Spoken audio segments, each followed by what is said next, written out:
hey John, welcome back to another working session, man. Looks like a little bit of a change of scenery on your end there, which is always good. I like to switch up the workspace sometimes too, especially when I'm feeling stuck. So I don't know, how are things on your side of the world? Where are you at today? Yeah, things are good, man. I am up in Breckenridge. My daughter, obviously, we have the house up here, and my daughter has the week off from school. And so we flew my dad out here from Virginia, and he's hanging out with her this week. But my wife and I had a concert to go to last night. There's this like amphitheater venue called the Dillon Amphitheater, which is like right beside there's like a big reservoir up here, and there's mountains in the background, and the National played. So it was cool. It was really nice. We got to go drink a beer and sit on the lawn and just watch them play. It was a fun show. So we came up a little bit early and we'll be here till the weekend. But yeah, just trying to, I think I mentioned in our last recording that being up here full time for the summer didn't work out. So we headed back to Denver, but it's still nice to be able to escape, and we'll go do some hiking tomorrow and such. So yeah, man, life is good. It's slowed down, and yeah, but still in true John style, a lot going on. What Yeah. about your side? How's summer ending up for the Sowers family in Ohio? Yeah, it does kind of feel like, at least from my seat, this is summer's last hurrah, right? Like we went up to my in-laws' lake house last weekend. My wife had a girls' trip planned that got canceled because a couple of the people got COVID, so that's rescheduled. That's happening this weekend, so I get to do daddy daycare all weekend.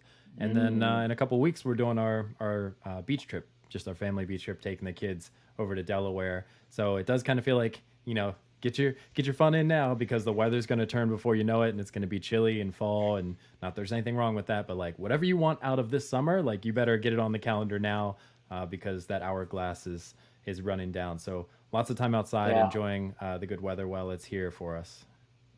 yeah, nice, man. Good to hear. Well, should we jump into the icebreaker? Um, Yeah, do you want to kick it off? You brought this one, so maybe you have a little more yeah, context than I do, although I did yeah. prep a little bit. Sure. Yeah. And I think you actually talked a little bit more than I did. I brought the idea and had some thoughts, but basically this comes from idea came up from there's a new podcast that I've been listening to, a new like bootstrapper podcast called Under the Radar, and I came across them the other day as I was on my walk, and um, basically like.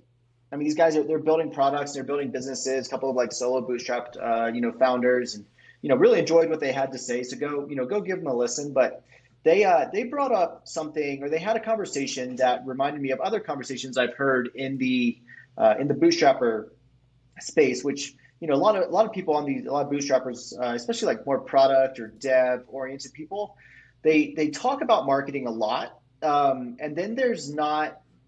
And it's always a like, well, I'm going to build this feature and then I'll do marketing. I'm going to go on this vacation and then I'll do marketing. It's always like, I'm going to do marketing later, which is not the way that like I build businesses, and, or you build businesses as a marketer, right? As marketing oriented founders ourselves and professionals. And so really the question for me was like, well, and just to give a little bit more context, there just seems to be a lot of like hand wringing around like, what do I want my business to be? How big do I want it to get? Like, what kind of marketing should I do? How do I learn this thing? How do I learn that thing? And just like, it's a lot of like conjecture and not a whole lot of action. And I'm not meaning this to like rip on these guys at all. I don't know them. I think they're building great businesses, but I've just seen this theme time and time again, um, across these bootstrapper podcasts of, just always talking about marketing, but never really actually taking like action on it. And so I guess like the question I wanted to bring was basically how much like hand wringing is good, is healthy as we're thinking about building businesses, right? Because it can, yeah, it's good to have. My take is it's good to have these conversations. It's good to discuss these things, right? If you're really like honestly thinking about like, how do I, how do I do marketing, or like how do I build a product? How do I find a technical founder, like that kind of thing?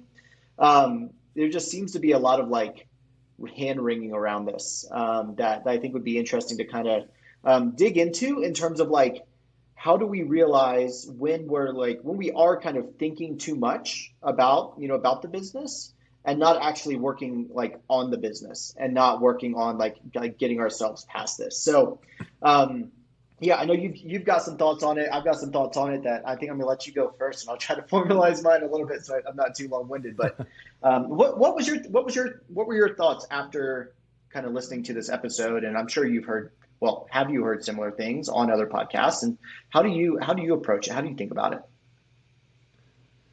Yeah, I think there are two kind of viewpoints that I have on this. One is kind of the macro level, and one's the micro level. So like the macro level, I guess, is this like comparison trap, or however you want to characterize it, where it's like I feel like I should be here, but I'm really somewhere below or behind that target, and I have some anxiety or whatever about not being as far along as I want to be. And my general thought to that is basically it's a good reminder to revisit where you're trying to go and why you're trying to get there, and just recenter yourself on those things. So if I'm maybe disappointed that my revenue for Castaway is not where I want it to be, or it's behind some other podcast production company that's sharing their numbers publicly, like it's really easy for me to try to keep up with the Joneses there. But like my target might not be their target. Like they might be trying to build a $2 million podcast production agency. I'm just trying to build $100,000 over the next 12 months on the side of a day job. Those are two very different goals. And so for me to measure myself against them is doing a disservice to myself, right? Because that's not the goal I set out. So there's no reason for me to carry any like negative baggage related to that, because that's not the destination that I set for myself. So why would I be annoyed by not being at the same place that they are? The other side of that, I guess, is I try to remind myself, like, you can't get frustrated with the outcome or the current situation if you're not putting in the effort. So a lot of times I've found that when I'm falling behind, there's something where I've chosen to prioritize another aspect of life over what would get me where I want to be. And that's not necessarily a bad thing, right? There are chapters of these, like maybe it is a chapter where you have to put family or health first or something like that. And the business is going to take a back seat. And that's a moment in time, and you just happen to be in that moment. So feeling behind is okay, because it's a reflection of reality. And there will come a time when you switch your attention back to the business and you deprioritize some of those other things, and then you'll catch up. And it's probably okay with that. I mean, what I'm always reminded of here is like, I don't know if you've ever seen videos on YouTube or whatever. It's like day in the life of an ER physician or day in the life of a professional athlete. And like, you see how much work those guys and girls are putting in. And it's from the minute you wake up, you're studying, you're heading to the hospital, you're working long shifts, you're seeing patients, you're training with your personal trainer, you're getting your nutrition right. Like that's their life, right? And so unless you're putting in that level of effort to your business, maybe you shouldn't aim so high in terms of outcome, because that's how you get there, right? So I try to remind myself that too, is like, if Castaway's not where I want it to be, am I putting in enough effort to get it to that goal, or have I not really like protected that time? Have I not made that my number one priority? And then really quickly on the micro level, this specific example of like, I'll get to marketing someday. I really should be doing marketing, but I'll get to it someday. I think that comes from a place, especially in this context where it seems like these two co-hosts are more on the technical side of things. I took my kids to a swim lesson the other day, and one of the other parents was there, and his son was 4 years old, and he was really struggling. It was his second lesson, and my son's 2.5, and he's doing really well in there. And he's like, asking me how old my son is, and I said 2.5, and I was like, you're not going to want to hear this, but I think the fact that we got him in so early really helped, because the younger kids are, even infants and toddlers, the more open they are to letting somebody else take control and provide for them, right? They're still very much in that like mommy, daddy, grandma, grandpa, whoever's around, siblings, they care for me, and I can give up control of a situation and trust them and know that like they have my best interest in mind. Whereas like by the time you get to 4 or 5 years old, you're trying to control the situation. And when you get into water and it's an environment where you don't feel like you have control over your outcome and your safety, it's way more concerning when you're 4 because of the level of awareness than when you're 2 or 18 months or whatever the case may be. So I think there's a little bit of that here where it's like, I want to do marketing, but I haven't done marketing. I feel guilty about that. Maybe the reason is because I don't know marketing like I know development, or sales or whatever I might be proficient in. So it could just purely be, I don't feel like I have control over this situation. So I continuously default back to something I do feel like I have control over, and that's building new features or something like that. So I don't know. I think that's a mental hurdle that you either need to accept, that you don't have control over the situation, that this is going to be a learning experience and you are going to make mistakes, but you're adding a new skill to your skill set, or you need to hire an expert to come in and support you there and kind of relinquish control to them and be at peace with that. So I feel like I've been talking for a while, but what's your reaction to any of that or the original episode in general? Yeah, I agree. I agree with a lot of that, honestly. I think, yeah, there's the one part is the like, if it's not where you want to go, if it's not where you like think you want to be, and I don't think any of us actually know what we want our business to be. I've never been one of these people that's like, I never want to grow past 150K a year in revenue, or I never want to grow past like 6 people. Like to me, and this is just because maybe I'm ambitious, but like if the business needs more than that, okay, like why would I keep it? Why would I artificially constrain it, right? If the business like needs to be more than that. So we just like I think like not putting artificial constraints on ourselves is helpful. And I see a lot of people just being like, well, I don't want to grow too big. I don't want too much, like that kind of thing. And we just none of us knows what too big or too much is. So like let's just throw, in my opinion, let's just throw that out. And like just get beyond that like hand wringing. Um, I absolutely agree with the effort thing. I mean, obviously, I've mentioned Alex Hormozy a few times, but there's this one like episode that he podcast episode that he did on his episode on his podcast, The Game. It's titled something like "Why You're Not Rich" or something like that. Get beyond the title and listen to it. And basically, he talks about like if you're not getting the results, it's probably because you're not putting in the effort. And and basically like additional effort will usually get you exponential results. So he was talking about how he did like flyers for like his first gym, right? He owned a gym, and people were like, "Oh, you should do flyers." He's like, "Cool, I'll give it a shot." And so he did it, and he got no results. And then someone that owned like a bunch of gyms later was like, "Yeah, you should do flyers." He's like, I tried that, it didn't work." And the guy's like, "Well, what was your sample size?" And Alex like, "Well, I sent out 300." And the guy's like, 300? I don't test for less than 5,000. And Alex was Mhm. like, "Wait, what?" And the guy's like, "Yeah, we get like a 1% response rate." Alex is like, "That's really low." And the guy's like, "No, I've got 30 people a day walking into my gym wanting to talk about memberships."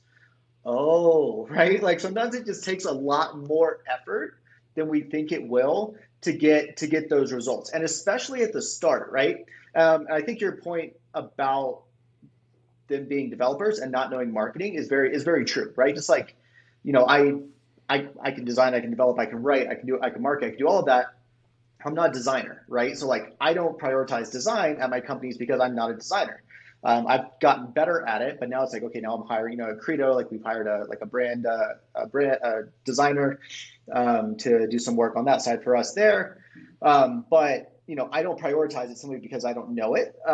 But I think we can all, get better at it. And maybe it's also a matter of like expanding what we think, at least like in these guys' case or other like more development minded entrepreneurs, expanding two things. One is expanding your definition of what marketing is, right? There's engineering is marketing, there's content marketing, there's SEO, there's ads, there's podcast sponsorships, podcast appearance. Like this is all marketing, right?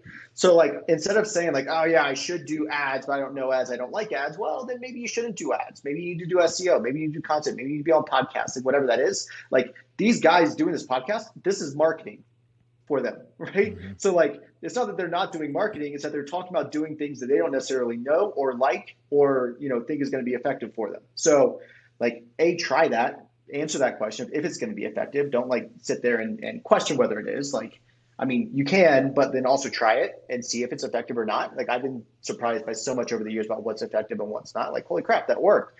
We're like, that was a dud, I just wasted $15,000 even though it's worked for a bunch of other people, right? So anyways, um, yeah, that's kind of my take on it. But I think also my final thing to say on it is I think a lot of us, and this is something I've gotten a lot better at over the years, is like if we know we need to be doing marketing, or in my case, like at like both Credo and Editor Ninja. I've just come to the realization that like I'm not an operations person. I'm not the person to like take a big idea and build SOPs and build the strategy and find the people and get it done, right? I'm all over the place, man. But there are people that oh, am I Oh, back? you dropped out for a second, but you're back in now. Okay, cool. I'm back.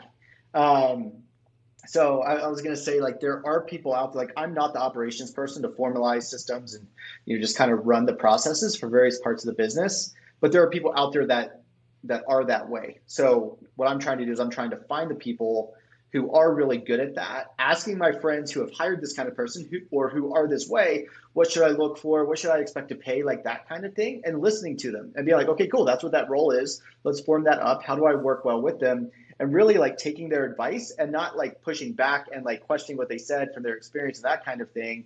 Yeah, I ask clarification questions, fine, but like basically the concept of model then modify. Like if you're running a SaaS, you're running a B2B SaaS focused on developers, talk to other people that run or have run B2B SaaS focused on developers, find out what worked for them, and then go and do that. Right? Like don't try to Yeah. recreate the wheel. So that's my take on it. Yeah, I guess the original point is how much hand wringing is healthy, and I think it's one of those. I can't remember who the speaker was, but he basically he said, look, it was about masculinity, which whatever, it's a polarizing Mm-hmm. topic, I guess, in the role of males these days or whatever. But I think what he said was valuable in that he said, look, take your time. Like when life is not going your way, like complain. If you're upset, cry. But like you Yeah. can't just sit there and wallow in it. You have to Right. move forward. And so I think it's like what level of Mm-hmm. hand wringing is healthy? The amount that helps you be self-aware and know that like yes, things aren't where I want them to be, but also take ownership over that and say maybe that's because I'm either not putting in the effort myself or I haven't found the right person to help me put that effort in, right? But if the inputs aren't right, then the output's never going to be right. So I would say enough hand wringing to come to that realization that like yes, things aren't where I want them to be. Yes, it's my fault, but if I want to close that gap, here's what needs to happen, and then you got to keep moving. You got to move forward and make progress Exactly. toward that. And I think a lot of people think they have to have this big, robust marketing plan or this big, robust product right out of the gate, and you don't have to. You just have to start. So you get started, and then you get better. And Mm-hmm. what I always tell myself, again, everything I say on this podcast is me talking to the guy in the mirror, right? So I'm taking some of my own medicine. I fall into the same traps, but I'll look at myself and I'll say, all right, so let's say you only invest 1 hour per week into marketing. If you do that every single week for the next 52 weeks and you don't miss a week, what are the odds that you're not going to be in a better place then than you are now? And it's almost zero, right? You're going to be in a better place. So if you can protect that time, you can show up, you can chip away at it. You don't have to be perfect from day one, but consistency and discipline are going to help you get to where you want to be. And I think that's really here is like accept the situation, worry about it just long enough to be aware of that it's happening and that there's a solution out there, and then get back and get started and take small steps and work your way up. Would be my thought. Yeah, there's this guy, Craig Ballantyne. He's like an entrepreneur, like performance coach. That he has a saying: "Action alleviates anxiety." So anxiety happens when we don't or pressure or stress actually happens when we don't alleviate the pressure, right? So like take action, and then you're not going to build up like all this stress. Same thing with if you're anxious, like I like that of recognize it, own it, right? Going back to like, Jocko Willink's like principles and such, of extreme ownership, like especially if it's your business, it's your fault if it's not going well. So, own that and then set forth a plan to do it better and then go execute on that plan, right? Don't just sit there and throw your hands up and say like, I guess I'll never know. Like, no, you can figure it out, right? You can ask people, we're also smart. We're all smart. So we can figure it out, right? Anyone listening to this is a professional. So, Yep. um, Agreed. Awesome, man. Well, I guess that'll wrap up the icebreaker conversation. Why don't you jump into the Editor Ninja update? What's new with you since the last time we talked? Yeah, new for me since the last time we talked. So we finished up July. July revenue was 4,200 in MRR, which is great, which is good growth from July or from June. Obviously, it's still below May, but just continuing to push along with marketing, getting some content out there, getting people on sales calls, just doing a lot more like follow up with people that I talked with in like April, May, June, just because like we're going into summer and people are trying to figure out what was going on with their business and the economy and all that sort of stuff. So I'm seeing people starting to come back and like just keeping on following up, just doing good sales, right? Every month, just kind of pinging them, hey, how's it going? Here's some new stuff that we rolled out here. That's good. It's just like kind of the same old like steady state, simply because I haven't put as much time into like marketing and such as I was putting at the beginning of the year. So to your point, when I put more effort into it, demos come, sales come, like that sort of thing. So I'm kind of working through that. Like June, July was kind of crazy for me with moving to the mountains and vacation, moving back from the mountains and all of that. So I've just had a lot more time to focus on work, which is good. And realized that we crossed 25K in revenue this year, which is cool. So, if we just keep on doing what we're doing, we'll probably hit 50. Obviously, like I'd like to grow it, to 100K, ARR, like on that trajectory. So, 8,300 plus a month. So we're halfway there, which, is progress for sure.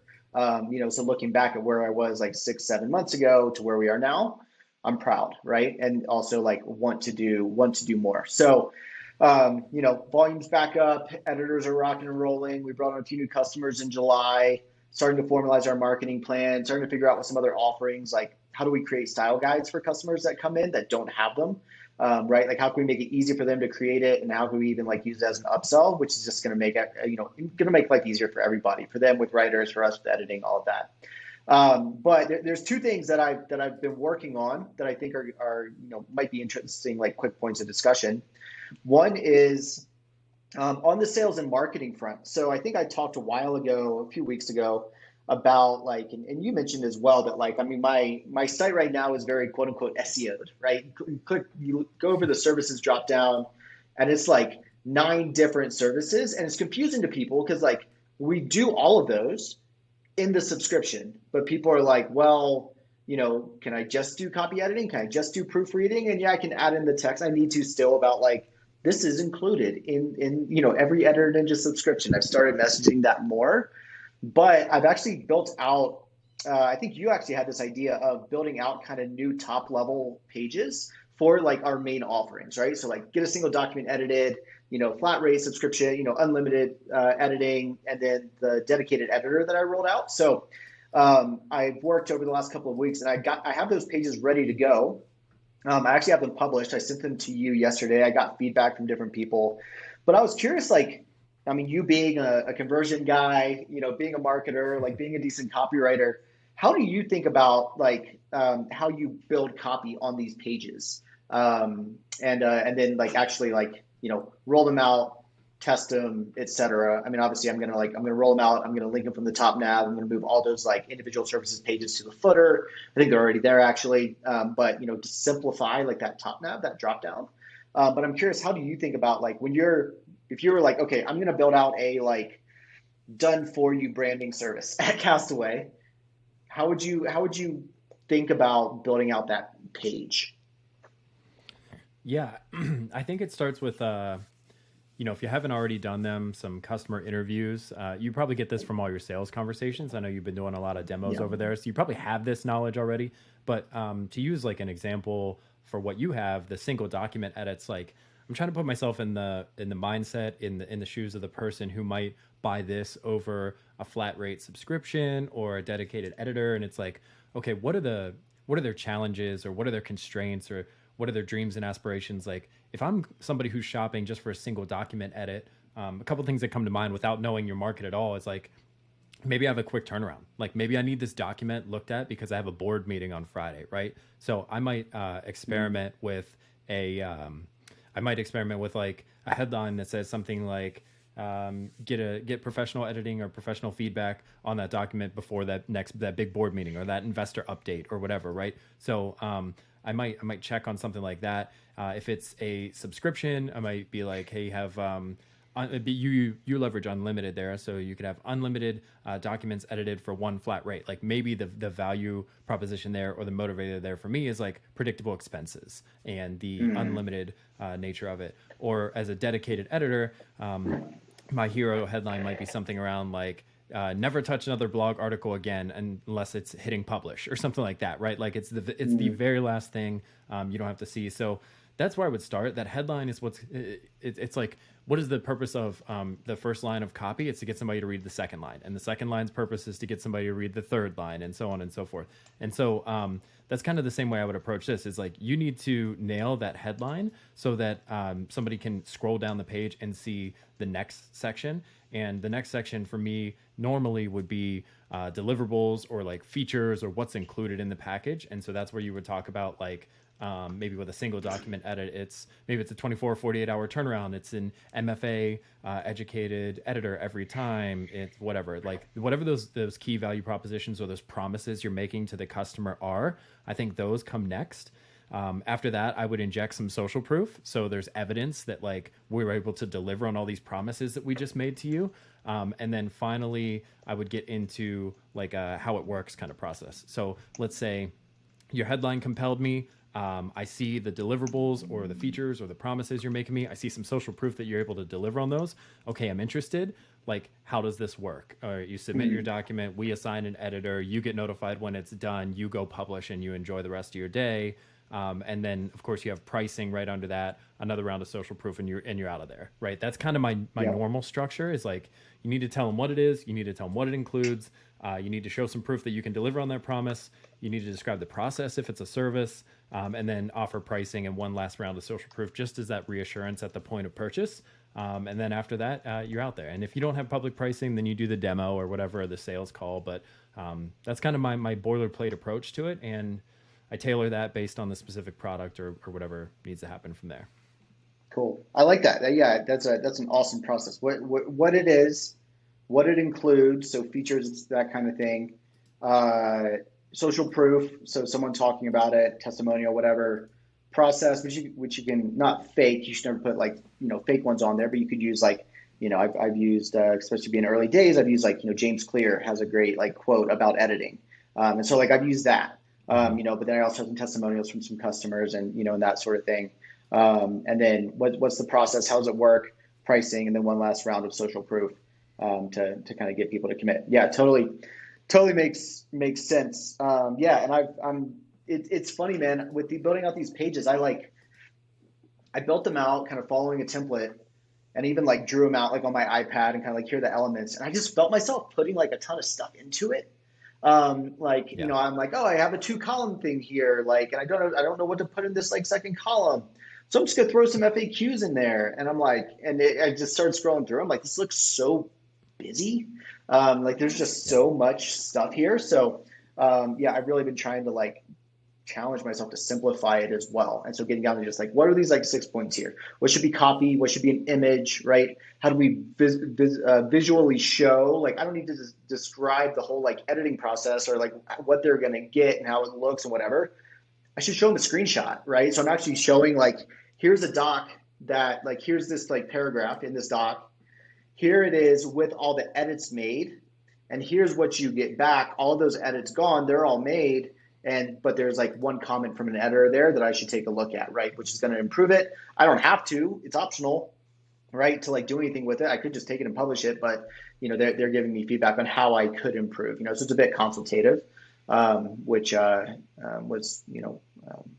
been helpful. But yeah, getting like just very clear. One thing I've been realizing is like, I've always been a builder that I'm like, I'm going to build it first and then kind of feel how it looks afterwards. And I'm trying to flip that and be like, all right, what's the framework that I should follow here? What's the like narrative that I should follow here? And then just go and build that, because I'm going to get to the solution a lot faster and a lot, a lot better. Honestly, like everything's going to come out better. So honestly, I'm the helpful. same way. I try to like, I want it to be live really fast. And so like I try to build the page. I'm like, I'll just write some copy to fit into each section. But like when I'm really disciplined about it and I do things the right way, I actually start with a Google Doc and I write all the copy out first. And then, I'm just, that frees me up from all the constraints of like, is it going to look pretty or whatever? I just get that clear. And I've even sold off of Google Docs. Like I've sold $1,500 packages just off of a Google Doc. And I'm like, here's the value prop. Here's the summary. Here are the deliverables. Here's the pricing. I can introduce you to 3 people that I've done this for before and they'll vouch for me, whatever. And then once I get enough feedback on that, then I take it over and I start working with a designer to lay it out and make it look pretty. So, the one thing I think could be killer for these pages as I look through them here is like an explainer video. And I know on on the subscription one, on the flat rate editing, you Hmm. have one of you. But on the single document one, I'm thinking like almost like you would see on a product hunt launch page for a software tool. Like, what if you just popped up and you said, "Hey, I'm John, founder of Editor Ninja here. If you've got 60 seconds, I'm going to go ahead and get this actual document edited, and I'll show you every step along the way." And then it like flashes over to a screen share, and you're Hmm. opening up the Editor Ninja admin dashboard. You're like, "Okay, I'm going to create a new project. I'm going to title this whatever landing page copy. I'm going to go ahead and submit that, right?" And then boom, oh, here's a notification. I just got assigned to Sarah, who's my editor, and it looks like she's going to turn this around in 24 hours. So I'll catch up with you then. Then you do a quick transition. You cut away and you pretend like 24 hours has passed. Like, hey, I just got an email that my document's ready. So let's hop in here and take a look. Oh, look, Sarah left 48 comments on here. This is a ton of great feedback. I'm going to go ahead and tackle these, and then I can push this page live. And that's the Editor Ninja experience or whatever. Hmm. Like, it would take a video editor, and I don't know if you have the budget or the interest to do it, but something like that, I think it could go a long way in the hero section right next to that headline. So the headline's like, you got an Yeah. important document with a quick turnaround. Like, this is the package for you, and here's a video of exactly how it works. It takes 2 minutes or less to watch. Yeah, no, that's really interesting. Like I need this document edited quickly, so I'm going to upload it here. Okay, boom, I'm going to check out. Here's how the sausage gets made on the back end. Here's exactly what happens, right? Go, we assign the editor. Day later, it's coming back like this, and then the email, and then yeah, here's the email with the doc, edited and ready to go. Yeah, I like that. I like that. That's a really yeah, the kind of like the how tos are just showing kind of like how it's done. Um, like we're not teaching people how to go and edit, right? So this isn't a how to edit your own Right. document in under a day, right? This is a like this is how you get your document edited in under a day. Kind of quick explainer. So cool. Yeah, that's really useful, man. Thank you. I'll take that and take action on that. Um, and then the second thing, and then I want to hear what's going on at Castaway. Second thing I'm realizing is like, and I kind of mentioned this at the start, is talking about like operating and like operating a business and realizing that, with this business, like it's a lot of operations, right? I mean, I can build the product to like make it easy to, review stuff and send it back and send documents back and people to upload their documents, upload their brand documents and that kind of thing. And, building a product and getting developers and that kind of thing is like, that's easy for me. But what I'm realizing is like, I lose interest in services and businesses when I have to do a lot of like day to day and like performance management of editors and like that kind of thing. And both at like Editor Ninja and at Credo. And I'm realizing that like at both, I need an operator. I need someone, whether it's a chief of staff or just like a head of operations or something like that. And maybe it's a fractional person, but someone to like take my ideas or just like, hey, these are the big problems that need to be solved, and then they go and solve it, right? As opposed to me having to like jump in and whatever, recruit new people or something like that, right? I can say like, all right, here's what I'm doing on sales and marketing. I've got these 10 people in the pipeline. Four of them are probably going to convert, and it means we're going to need like 200,000 extra words of capacity above what we currently have. And they're like, cool, got it. And they go and they recruit the editors and, do all of that. They get them on board. And like, I don't then have to take my focus off of sales and marketing and that kind of thing to interview editors and onboard them and set them up in Gusto and all that. That's just taken care of, right? Which then buys me focus to do the things that I'm best at: sales, marketing, running the business, that sort of stuff. So it's just been a realization that I've had recently. Chris Lemma, mentioned it to me recently on the Credo side, and I'm just realizing it also needs to happen on the Editor Ninja side, and I think it's going to happen. I was talking about this with my wife last night, for people listening that don't know, my wife's she's a Yale MBA and just like wicked smart, and I was like, I think I'm gonna have to hire at Editor Ninja this role earlier than I'm comfortable with. Like this is Mm-hmm. actually a role that I need to prioritize. Just someone, even if it's like 10 hours a week, right? Like 20 hours a week, like part time, that then grows into something fuller, either that person or someone else. But I think it's a role that I didn't hire soon enough, that I haven't hired soon enough at Credo, that I need to hire earlier at Editor Ninja, just so that, because I think that is going to unlock like a certain level of like scale or just like ability to scale. because then I won't be like, entrepreneurs don't grow. We don't grow our businesses into future pain, right? And I know, like, all right, I sell more people. That means I have to find more editors. I need to manage more editors. I need to manage that performance, like that kind of thing. I need to find someone that loves doing that stuff, so that I don't have to do it, and they can be kind of like my right hand on that. So, yeah, I don't know if you have any Yeah. like thoughts on that, but Yeah, I do. I mean, I think in an ideal world, like in a perfect scenario, what you do is you have somebody in the delivery environment elevated to more of a team manager, a team leader, an operations manager, whatever. That's a perfect world because they already know the other side of the coin. They already know what the experience is like from the other side of the seat where you're receiving the assignments. And so they're just moving up into somebody who's managing the assignments and making sure that everything keeps moving. I do think like that would take some Mhm. time, and that would be something you would do when the business is more mature and you have an editor that's really like stood out, whether they're super organized or they've shown some natural leadership tendencies or something like that. But in the absence of that, the next best thing I think I would do is I'd be going to LinkedIn. If you have Sales Navigator or whatever, you go there and Mhm. search for the PMP certification, the Project Management Professional. And I'd try to Oh, find somebody who's interesting. like a project manager inside of a big company. And I would just be like, hey, how would you like a 40-hour a month contract to come in and be like the operations lead for this and basically just keep everything moving smoothly? Because they're already doing that during their day job. And Yeah. or maybe you'll find somebody like the real stroke of luck would be like somebody with a PMP certification that has an employment gap and is like a stay-at-home mom or something now, or is staying home to raise kids for Mm. a while and wants to go back to the workforce. Like, can I keep you engaged in some way? Can you still do project management, very part-time, very flexible, totally asynchronous while you're raising these kids? And then when you want to go back into the workforce, like you don't have such a big employment gap. Something like that, I think could be interesting. And then there's a VA service that specializes in spouses of deployed military Oh members, yeah. and it's called Yeah, yeah. It's called Squared Away. I Yeah. don't know. I mean, it's worth maybe doing a demo with them because military spouses tend to be. I can say this because I have a military spouse, or at least I used to be in the military, and like they're just exposed to a lot of organizational efficiency and processes and Mm. regulations and things like that. And they kind of think in that mindset, irrespective of their professional experiences, right? Like just their lifestyle is their spouses are exposed to so much that they inevitably bring it home. So if the project management thing doesn't work out or elevating a team member doesn't work out, if you were going to go explore the VA route and try to see if you could find a VA that can do this, I would start with Squared Away because I just think that culture in the military members and the military spouses lends itself to having somebody who would do well in a role like this.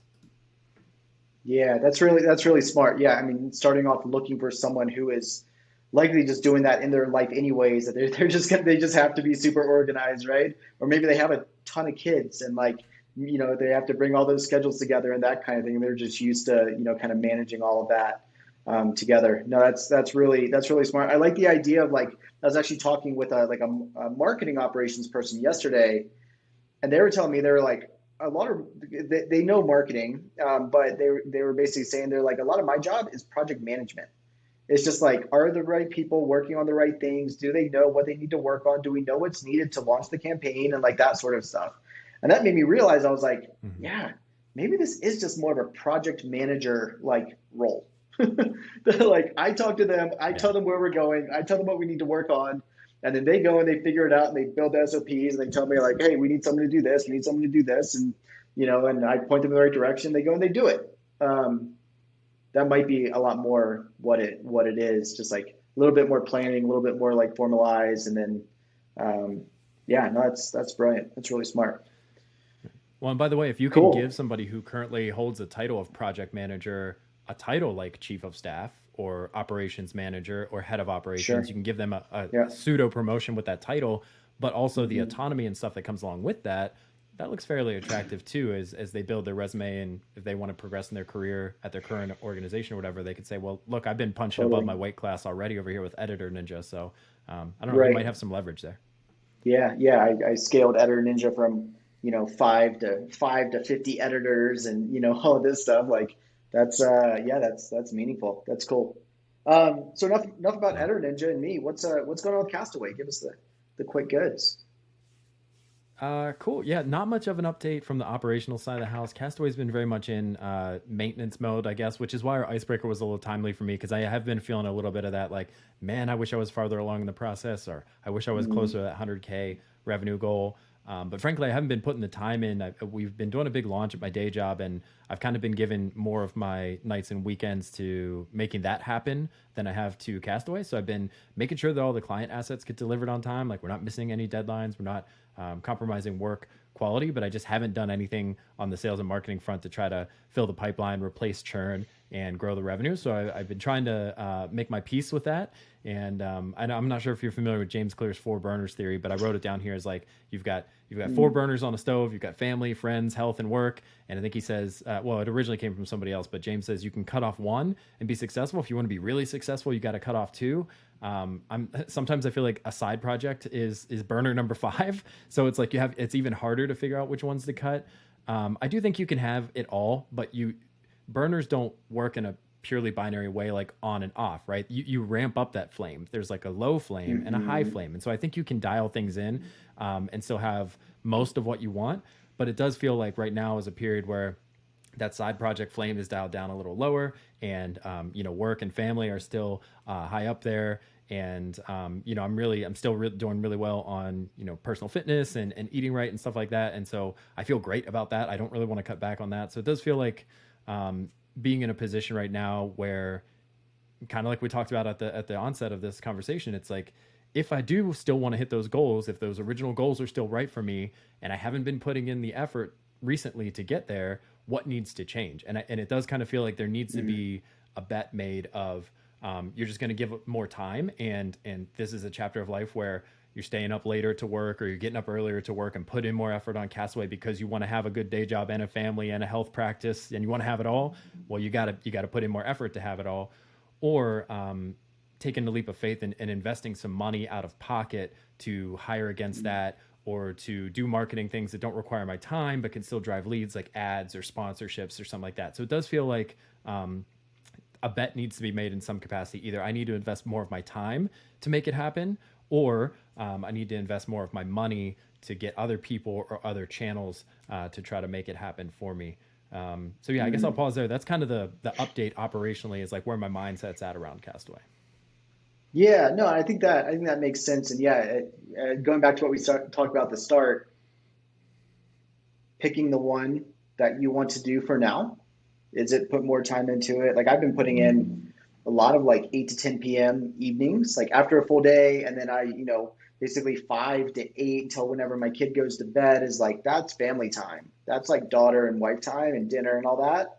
And then after that, it's like, I can sit on the couch, I can watch, Better Call Saul with my wife, or I can, do a bit of work. And usually I do a little bit of both. I'll like grab a whiskey, work on like some landing pages for EditorNinja for an hour, and then go sit and watch an episode and still be in bed by 10. But it's really like make that decision, right? And I know with you, it's always how do I fund that? Like what if it's going to be the money side, what do I carve off, right? It might be interesting to do just a full like how do you run a business like from the finance side and like create budgets and that kind of thing. That might be interesting. But Yeah. how do you say, okay, I've got 3 grand that I carved off. And so like, I'm going to commit to, spending that over the next 2 months on this role. And basically within 2 months, they need to have added $3,000 in MRR, something like that, or just bought back $3,000 of your time so you could do other things. Um, but yeah, I'll be interested to hear kind of where you settle out. What do you think have you decided which one you're going to do? Time, people, both? Well, I think that's a good segue, because the one thing that I kind of wanted to get your feedback on today for sure is I've had a couple of opportunities to do kind of fractional chief marketing officer type of work lately. Hmm. Totally organic, not prompted. Haven't even really put myself out there, although it's ironic because that is something I've explored. Is like, I'm 34 Hmm. now. Like when I'm 37, 38, 39, that might be a career transition at some point a few years from now, is like going into this fractional CMO consulting and advisory kind of place. And these are people that I've had past employment situations with, and they came out and they're like, look, we can't hire somebody full time, but we need help with strategy. We need to put a team together. We need somebody to Hmm. manage and allocate the budget. You seem like you've got a lot of those skills now. So how would you feel about this? And so you know, the coach, if I were to be my own coach, my inner voice is saying, this is a distraction. If you want to do Castaway, don't do this. This is a total departure and it's just shiny object. And you're already kind of feeling behind. So like, this is only going to make it worse. But then, you know, the Mm-hmm. angel on the other side, the other shoulder is saying, but you probably get paid pretty well for this work because it's high level strategic thinking and it's consulting and advisory. So like, what if you just did it for 30 to 60 days? What if you did some like Right. 8 to 12 week sprint with them and you get Mm-hmm. paid well for it, and then you take all of that capital because you don't need it because you have a full-time job that supports your family and everything else you want to do. So take all that capital and put it in the bank account, and that's effectively seed funding for Castaway, for the foreseeable future. And so I don't know. I mean, I know you probably don't have this answer. I don't know if you faced a similar scenario, but that's kind of what I'm thinking. And this has literally happened since we're recording on a Thursday. Like, it happened Monday. So it's like I'm processing this and feeling like, well, do I have to make Mm-hmm. a bet of time or money, or do I sustain maintenance mode for the next month or two, do these advisory stints, and then take all the revenue from that, use it as seed funding, and we're off to the races in the back half of the year, basically. Yeah, I think that decision, I would say, just from like what you explained here, if you decide that you want to, make a money bet, then doing this to fund it would be very smart. If you want to make a time bet, then doing this, like investing your time is going to take a little bit longer to see results than investing money. But if you start investing your time now, right? Say you do 60 days of this like fractional CMO stuff and you get 10K in the bank. You should get more than that for being a fractional CMO, by the way. But you get 10K in the bank. Let's just make the numbers easy, and then you start. So that takes us into October. So you start in October finding a person to make these bets on. They're not up and going until early to mid November, right? And then we get into the holidays. Mhm. So you could do that, but can you put in 10K, 20K worth of time before then? That's going to get you, to that goal faster, if not, at the same time. And you're more focused and you've learned more because you're just doing more action on the business. So I think it comes down to like which one you want to invest in. Like where do you want to put your time, because you do have a finite like amount of time. And so the decision about whether you take on these gigs, it's dual. It's one is you're making the money bet, but then also, do you know if you're interested in doing more like fractional CMO stuff on the side of your day job, right? So like if you want to answer that question, maybe take on some fractional CMO stuff just to answer it, and then you're going to know like, okay, I do want to do more of this, so maybe actually I'm just going to do more of this and not as much Castaway, or actually I didn't really enjoy that, so now I know, and now I feel really good about just focusing on Castaway, and I'm not wondering if I want to, do this thing, right? Action alleviates anxiety, and often we figure out what we really want. Whether it's, me and my wife moved up to the cabin for the summer, realized we don't want that. We don't want to live up here full time. Great. Now we know. Now we feel great about finding a bigger house in Denver. I'm like looking for a new car, and I've test driven a bunch of really nice vehicles, and some of them I'm like, yes, that one's awesome. And others I'm like, actually, I don't want that. Right. So like eliminate that one. So I think like by Mhm. taking this action, we can kind of answer some of those question marks in our minds, and then move forward a lot more, um, with a lot more confidence. So I don't know. Yeah. I don't know. It's not an easy Yeah. I decision, think but that, I I think think, it can start with that. Like, do you want to invest your time, or do you want to invest your money? If money, then get the money. If time, don't put your time somewhere else. Put your time into Castaway. yeah. Yeah. I think your point about time to productivity is really astute. Like, I hadn't really considered the fact that, like, yeah, sure, you earn this money, but by the time you deploy the money, you're going to be out near the end of the year. And do you really want to Yeah, wait that long to have this make an impact? I guess option yeah, C, as I kind of brainstorm with you here live, is like, well, maybe you make the money bet out of pocket up front. Also, do like, so go ahead and use that. Hire a VA to do sales outreach or something like that, or pay for some ads or whatever you're going to do with it. Like, put 5K up front out of pocket, and then do the fractional CMO work to recoup that investment. And you already got yeah. somebody off and running, deploying that capital in some way at the same time. Maybe that's the right answer. Is you kind of check all the boxes there, and maybe I'll think about something offline that'll ruin that assumption. But it's like, yeah, why don't you just Yeah. write a check for 5K to Castaway, deploy that in whatever way you think seems reasonable. That's running in Yep. parallel. Somebody's owning that. Meanwhile, you're doing fractional CMO to recoup that investment, and you also get to test out this fractional CMO arrangement to see if that's something you want to do long term. Like, kind of feels like you get Hmm. to have your cake and eat it too in that scenario. But I'm probably overlooking something. Maybe a listener will set me straight. Yeah, I would just say the only thing about that is like once you start plugging people in like this, then you keep that cost, right? Unless it's someone to like build out Yeah. SOPs for delivery or something like that, right? Like that can be like a constrained project. Otherwise, it's like, okay, I hired this person at 2,500 a month. Now I have to keep paying them at 2,500 a month. So I have to keep doing this fractional CMO stuff just to keep paying this person. I don't know, not a great situation to be in. Like Yeah. you're kind of robbing Peter to pay Paul, but it's still like you're still continually taking on your time, right? And then maybe you hit a point where like you don't have fractional CMO work and can't keep paying this person because revenue hasn't grown. It could work out like that. So I don't know. It's all viable options, right? Pros and cons to all of it, Right. but yeah, yeah. Yeah. But I would say also like coming out of summer, like the next couple of months is when the getting is good in B2B. So, Right. better to take action, I would say, than, kind of sitting and waiting to take action. But that's how Hmm. I do it. Yeah, Different people I do it agree. different ways. I agree.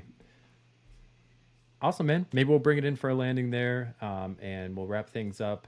As usual, show notes, anything we talked about today can be referenced at workingsessions.fm. And we do have the AMA link in there, primary navigation there, ask a question. So you can submit something if you want us to tackle it on the show. Maybe it's an icebreaker, maybe it's a standalone episode. Maybe we'll do a bonus episode for a mailbag or something like that. Yeah. So, yeah, John, thanks again for your time as always, man. Your mentorship, I really appreciate it. And we'll look forward to seeing you on the next one. Thank you, James. Likewise. Talk to you later.